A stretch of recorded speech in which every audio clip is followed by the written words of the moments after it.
You've definitely heard the name Rockefeller. For more than 100 years, it's been a synonym for just unimaginable wealth and power. But this is so much more than a story about money.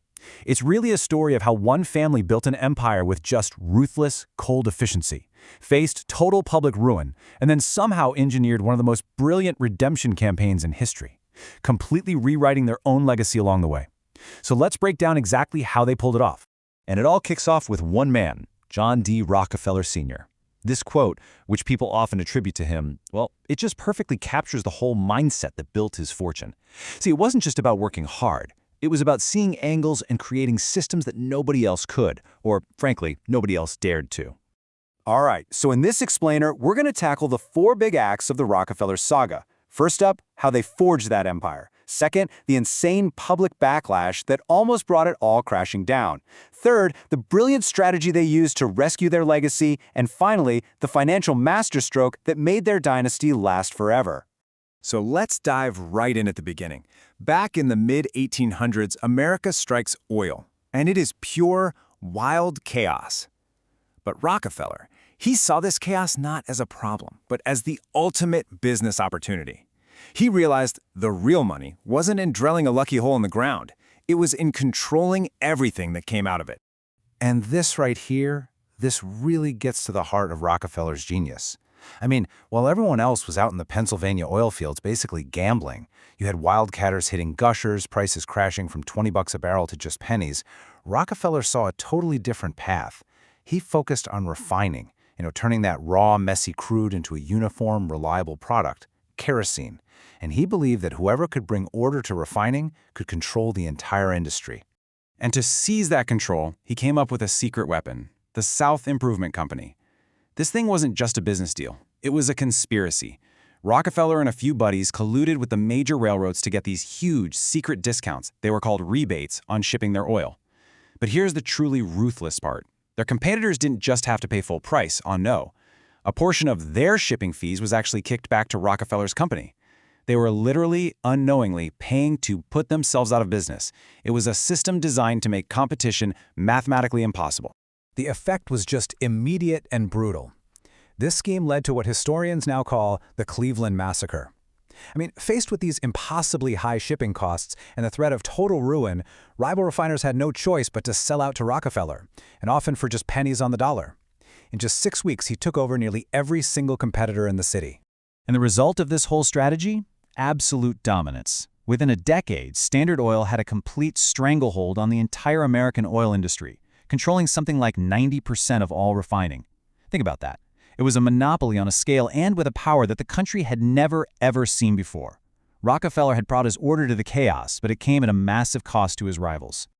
But of course, an empire that powerful inevitably creates enemies. The public started to see Standard Oil not as some symbol of American efficiency, but as this monstrous predator.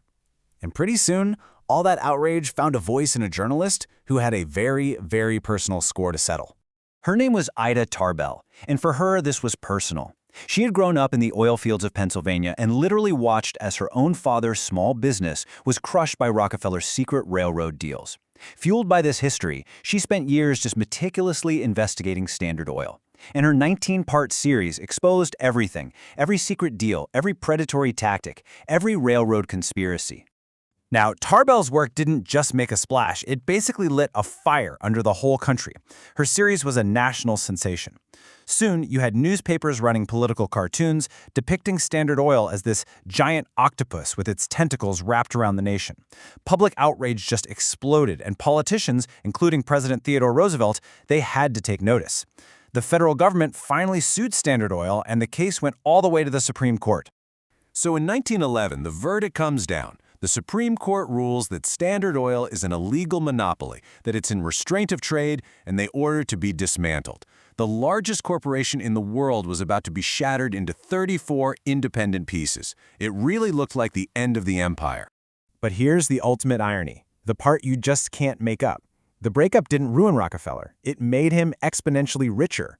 You see, as the owner of a massive stake in the parent company, he now got shares in all 34 of the new independent companies. Companies you might have heard of, like Standard of New Jersey, which became Exxon, and Standard of California, which became Chevron. As these companies competed and grew, The value of his stock went through the roof, tripling his fortune and making him the world's very first billionaire. So, Rockefeller won the financial war, no doubt. But the family had badly lost the war for public opinion. The name Rockefeller was hated, synonymous with greed. The massive task of fixing this fell to his son, John D. Rockefeller Jr., who inherited not just a fortune, but a deeply, deeply tarnished legacy. And this was the huge challenge facing Jr. His father had built the empire in secrecy and silence, but Jr. realized that to save the family name, he had to do the exact opposite. He needed to step out into the light and completely rewrite the Rockefeller story from the ground up. The catalyst for this whole transformation was a truly bloody crisis. At a coal mine the Rockefellers owned in Colorado, striking miners and their families. We're talking 11 children and 2 women who suffocated in a pit under a burning tent, were killed by company guards and the National Guard. The Ludlow Massacre branded the Rockefellers as murderers. Public hatred reached an absolute fever pitch. But this is where the story takes a critical turn. His father told him to stay silent, to just ride out the storm. Jr. did the exact opposite. He hired the world's first public relations experts. He actually traveled to Colorado, put on overalls, went down into the mines, and even danced with the miners' wives. He listened to what they had to say, and he introduced reforms. This response was completely revolutionary. It basically became the blueprint for modern corporate crisis management. But the ultimate symbol of this whole redemption project was made of concrete and steel. When the Great Depression hit, Jr. personally financed the construction of Rockefeller Center. It was a staggering risk, costing him a huge chunk of his personal fortune. But by employing thousands of people during the nation's darkest economic hour, he transformed the Rockefeller name from a symbol of oppression into a symbol of civic vision and hope. And beyond these grand gestures, Jr. systematized giving. He took the idea of charity and he professionalized it, creating massive foundations with expert staff, clear goals, and measurable results. He turned philanthropy into a strategic tool for shaping society, funding everything from medical research to public health. And, in doing so, he completed the total makeover of the Rockefeller image. Okay, but redeeming the family name was only half the battle. The family also needed a way to protect their immense fortune from taxes, from turmoil, and from time itself. They needed a financial structure that was just as durable as their shiny new reputation. And the solution was a brilliant legal innovation, the irrevocable trust. In 1934, they placed the bulk of the family fortune into a series of trusts. Now, the key word here is irrevocable. Once the money was in, it couldn't be touched. Not by creditors, not by lawsuits, not even by the heirs themselves.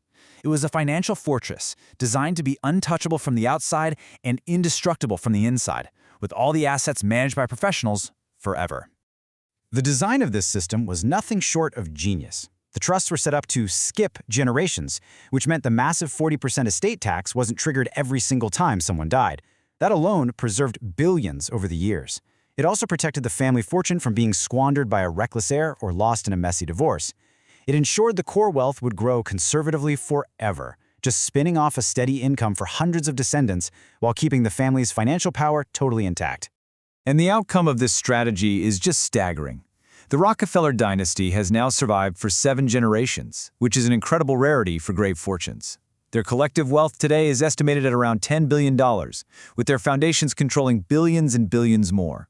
The financial architecture that Jr. put in place has worked exactly as he intended. So, at the end of the day, we're left with this question. Were they ruthless monopolists who crushed their competition for profit? Or were they civic visionaries who used that fortune to advance medicine, art, and society? The truth, of course, is that they were both. And their incredibly complex legacy is a powerful reminder that the story of great wealth is never, ever just black and white.